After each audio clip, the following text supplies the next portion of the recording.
মহান আল্লাহর নামে, যিনি পরম করুণাময় এবং অত্যন্ত দয়ালু। শুনেন, সবাই এমপি হয়, অনেকেই এমপি হয়, কিন্তু সব এমপির কপালে যমুনা জুটে না।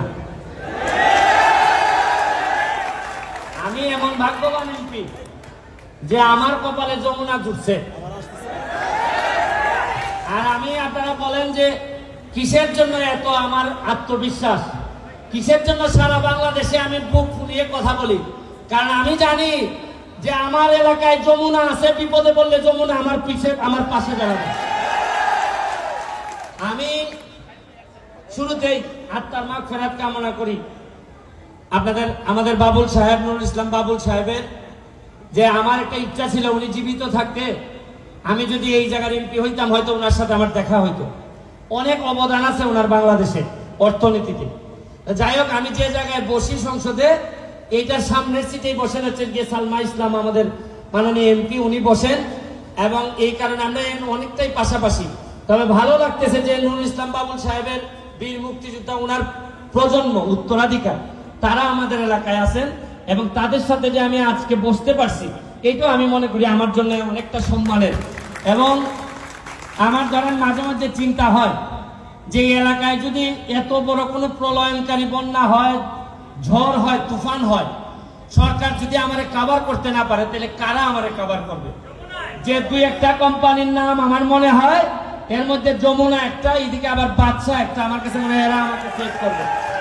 আপনি জানেন যে বাদশা কোম্পানির কাছে গিয়ে আমি বলছিলাম যে আমার কিছু চারা দেন, উনি আমার 20,000 আমের চারা দিছে। বিশ্বাস করেন, এই আপনাদের জন্য আজকে আসার সময় আমি তো অতিথি হিসাবে আসছি, কি আনবো, মিষ্টি তো আনতে পারি না, এই জন্য 1000 আমের চারা নিয়ে এসেছি আপনাদের জন্য। যাওয়ার সময় একটা করে আমের চারা নিয়ে যাবেন। এগুলা বগুড়ার আমের চারা, আম যেভাবে মিষ্টি হবে, আমার একটা বিশ্বাস, আজকে যারা জিপিএ 5 পাইছেন তারা ওই ধরনের আম গাছ যারা বড় হয়ে আমাদেরকে মিষ্টি করবেন, আমাদেরকে মিষ্টি দেবেন।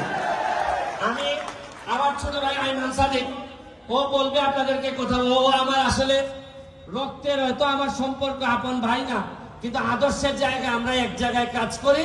আমরা বঙ্গবন্ধুর সোনার বাংলার জন্য যা যা করা দরকার নিজেদের পক্ষ থেকে আমরা সর্বোচ্চ করার চেষ্টা করতেছি। আমি আমার এলাকায় তাকে স্বাগতম জানাচ্ছি। আমি বক্তব্য লম্বা করব না, আমাদের হেলিকপ্টারে চলে যাবে, আমার একটা জানাজা আছে, আমি জানাজা অ্যাটেন্ড করতে হবে। শুধু আপনাদেরকে একটা কথা বলি, আপনারা যারা জিপিএ 5 পেয়ে এখানে আসছেন, 19টা স্কুলের লোকজন আসছেন, আপনারা কারা জানেন?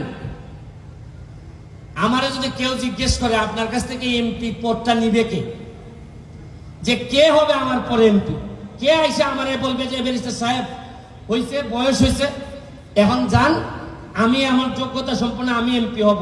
আমার একটা বিশ্বাস, ওই 19টা স্কুলের কেউ না কেউ আমাকে বিদায় দিবে। আমি আপনাকে স্বাগতম এখনই জানাচ্ছি। আমার একটা বিশ্বাস, আমার ছেলে মেয়ে আমার কাছ থেকে এমপি পদ দিলে যতটুকু খুশি হব, তার চেয়ে বেশি খুশি হব রক্তের উত্তরাধিকার না, সক্ষমতার উত্তরাধিকার থেকে যদি আপনারা কেউ এমপি হন, আমি সবচেয়ে বেশি খুশি হব।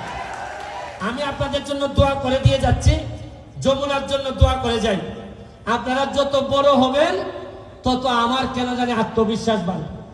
আমি কখনো এমন কোন এমপি না যে আইসা বলবো যে ভাই আমার একটু ভাগ দেন, এই টাইপের এমপি আমি না। আপনাদের জন্য যা যা লাগে এক এমপি হিসাবে বেতন ছাড়া মনে করবেন যমুনার কর্মচারী হিসাবে যমুনাকে আমি প্রোটেক্ট করবো, এটা আপনারা নিশ্চিত থাকবেন। এবং কেন করব, আমার স্বার্থ কি? কারণ যমুনা যদি ভালো থাকে, যমুনা যদি বেঁচে থাকে, তাইলে তো আমার যে দায়িত্ব 100টা ছেলে মেয়েরে পাঠায় বলতে পারবো ম্যাডাম, বা বলতে পারবো শামীম ভাই এদেরকে একটু চাকরি দেন। চাকরি তো আপনি দিচ্ছেনই, আমি তো আপনাদের কাছে ঋণগ্রস্ত এমপি হিসাবে যে দায়িত্ব আমার নেওয়ার কথা, আপনারা আমার লোককে চাকরি দিয়ে আমাকে আপনারা দায় মুক্ত করছেন। এই জন্য সবসময় এমপি হিসাবে আমি আপনাদের কাছে কৃতজ্ঞ থাকবো। ঢাকা থেকে যারা সাংবাদিক বৃন্দ আসছেন, আপনাদেরকে আমরা ওইভাবে হয়তো আতিথেয়তা দেখাইতে পারি নাই।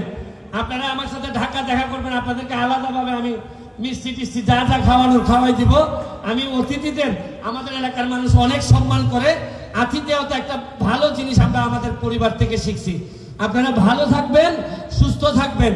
আর আরেকটা জিনিস বলি, পড়াশোনার পথটাকে আরো সুগম করেন।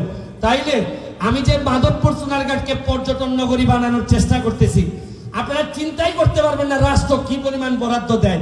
এই বরাদ্দরে কাজে লাগানোর শপথ যেহেতু আমি নিছি, আপনারা শুধু পড়াশোনা করেন, বাকি ইতিহাস তৈরি করার দায়িত্ব আমি নিব। ভালো থাকবেন, সুস্থ থাকবেন। জয় বাংলা।